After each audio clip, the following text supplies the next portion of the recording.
আসসালামু আলাইকুম।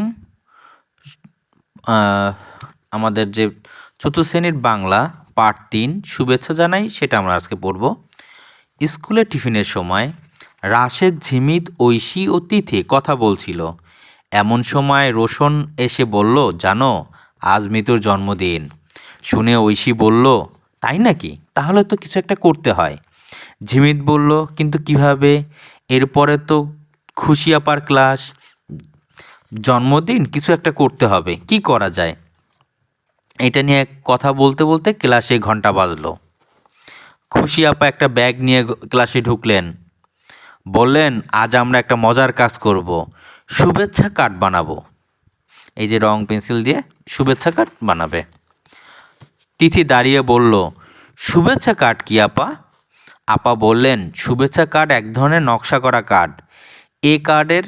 এই ধরনের কার্ড নানা আকারের হয়ে থাকে। মোটা কাগজ দিয়ে শুভেচ্ছা কার্ড বানানো যায়, শুভেচ্ছা কার্ড কিনতেও পাওয়া যায়। রোশন বলল, আপা শুভেচ্ছা কার্ড দিয়ে কী করা যায়? আপা বললেন, বিশেষ দিনে শুভকামনা জানিয়ে এরকম কার্ড দেওয়া হয়, নববর্ষ, ঈদ কিংবা কারো জন্মদিনের শুভেচ্ছা কার্ড। তিথি ফিসফিস করে ঐশীকে বলল, মৃত্যুর জন্মদিন উপলক্ষে আমরা শুভেচ্ছা কার্ড দিতে পারি। ঐশী মাথা ঝাঁকিয়ে সায় দিল।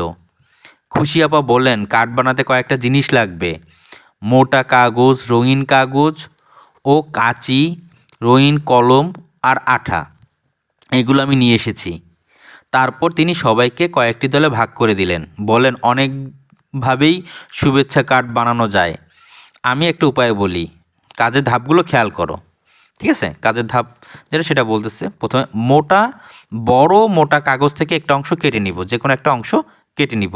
এটাই হবে শুভেচ্ছা কার্ডের কার্ড। এই কার্ড গোল, লম্বা, যে কোনো আকারে হতে পারে, যে কোনো আকারের একটা কার্ড হতে পারে। এটা কোনো তারপরে পাতলা রঙিন কাগজ কেটে ফুল, লতা, পাতা বানাবো। মানে এটা কাইটা যে পাতলা যে কিছু কাগজ পাওয়া যায় রঙিন, সেগুলি বানাবো। সেগুলো শুভেচ্ছা কার্ডের চারদিকে আঠা দিয়ে লাগাবো। তবে রঙিন কলম দিয়ে আঁকলেও হবে, মানে রঙিন কলম দিয়ে আমরা যদি আঁকি তাও হবে। কার্ডের মাঝখানে লেখার জন্য একটু জায়গা রাখবো, যেখানে একটু লিখতে পারবো, যেখানে শুভেচ্ছা জানিয়ে কিছু কথা লিখবো, অল্প কথায় শুভেচ্ছা জানাতে হয়। এরপর খুশি আপা কাগজ, কাঁচি ইত্যাদি দিলেন। প্রতিটি দল কার্ড বানানো শুরু করলো। এই যে টোটালি মিলে তারা কার্ড বানাইতেছে। ঠিক আছে, কিন্তু মুশকিল হলো কার্ডের লেখা নিয়ে। শুভেচ্ছা কার্ডে কি লেখা যায়? খুশি আপা বললেন, বিশেষ দিন, ঘটনা বা উৎসবে কার্ড দেওয়া যায়, তাই উপলক্ষ অনুযায়ী কার্ডে লেখা যায়। তিনি 3টি বোর্ডে কয়েকটি নমুনা দিলেন। যেমন কয়েকটি নমুনা বলতে দেখো এখানে কি করছে, যে তোমাকে জন্মদিনের শুভেচ্ছা, যেহেতু শুভেচ্ছা কার্ড, এই একটা লিখছে, বিতর্ক প্রতিযোগিতায় পুরস্কার পাওয়ায় তোমাকে অভিনন্দন। তাকে অভিনন্দন জানানোর জন্য একটা চিঠি বা এরকমভাবে শুভেচ্ছা সুন্দর করে আইকা যে তোমাকে অভিনন্দন। তারপরে এখানে জাস্ট চারকোনা একবার সহজ একটা পেন্টিং, কোনো ইয়া নাই, যে নববর্ষ তোমার জীবনে বয়ে আনুক আনন্দ। জাস্ট শুভেচ্ছা কার্ডের সব দলের কার্ড বানানো হয়ে গেল। খুশি আপা কয়েকটা কার্ড দেখে অবাক হয়ে গেলেন।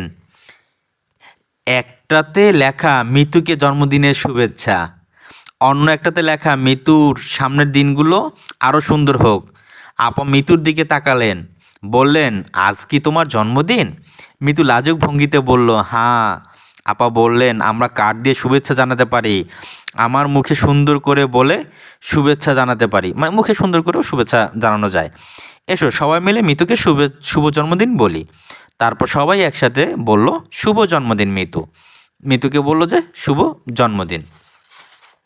তো আমরা এখানে যেটা দেখতেছি যে শুভেচ্ছা কি, শুভেচ্ছার যদি আমরা বলি, যে কোনো লোক বা যে কোনো কিছুতে একটা ভালো একটা কাজ করলো, বা ভালো না মানে তার যে একটা জন্মদিন বা তার একটা বিশেষ দিন বা বিশেষ একটা ক্ষেত্রে অনুযায়ী তাকে যেভাবে আমরা সম্বোধন করি বা তাকে যেভাবে একটু কথা বলে তাকে একটু আনন্দ দেওয়ার চেষ্টা করি, সেটাই হলো শুভেচ্ছা। এছাড়াও আর বিস্তারিত যদি এটা নিয়ে চাও, আমি তোমাদের 2 লাইনে ওটা লিখে দিব। আমরা কেন অন্যকে শুভেচ্ছা জানাই? কেন জানাই? তার জন্মদিনে জানাই, তার খুশির কোনো কাজের জন্য জানাই, তার কোনো একটা পুরস্কার পাইছে তার জন্য শুভেচ্ছা জানাই। শুভেচ্ছা কার্ড তৈরি করতে কি কি কাগজ প্রয়োজন, কি কি জিনিসের প্রয়োজন হয়, কি কি জিনিস আমরা এটা একবারে সহজ ভাবে পেতে পারি। দেখো এখানে কি বলছে, দেখো অনেকই শুভেচ্ছার এই মোটা কাগজ, মোটা কাগজ, রঙিন কাগজ, কাঁচি, রঙিন কলম, আঠা, এইগুলি দিয়ে আমরা শুভেচ্ছা কার্ড তৈরি করতে পারি। তাহলে শুভেচ্ছা কার্ড তৈরি করি ও লিখি। তাইলে আমরা এখানে শুভেচ্ছা কার্ডে কিছু উপলক্ষ পেয়ে গেছি। ছোটো ভাইয়ের জন্মদিন, ঈদ ও পূজা, বড়দিন, পূর্ণিমা, মানে এটা হলো ঈদ হলো আমাদের মুসলিম ধর্মের জন্য, হিন্দু ধর্মের জন্য পূজা, বড়দিন হলো খ্রিস্টান ধর্মের জন্য, বৌদ্ধ ধর্মদের জন্য বৌদ্ধ পূর্ণিমা। তো এই তাদের জন্য শুভেচ্ছা লিখে আমরা যে তোমাদের ঈদুল আজহার শুভেচ্ছা বা ঈদুল ফিতরের শুভেচ্ছা, দুর্গাপূজার শুভেচ্ছা এরকমভাবে লিখতে পারি। বাংলা নববর্ষ, এই যে 14 এপ্রিল তোমার বাংলা নববর্ষের শুভেচ্ছা। মায়ের জন্মদিন, হঠাৎ করে তোমার আম্মুর জন্মদিন, তখন তোমরা বলতে পারো শুভ জন্মদিন মা, বা শুভ জন্মদিন মা, এরকমভাবে বলতে পারি।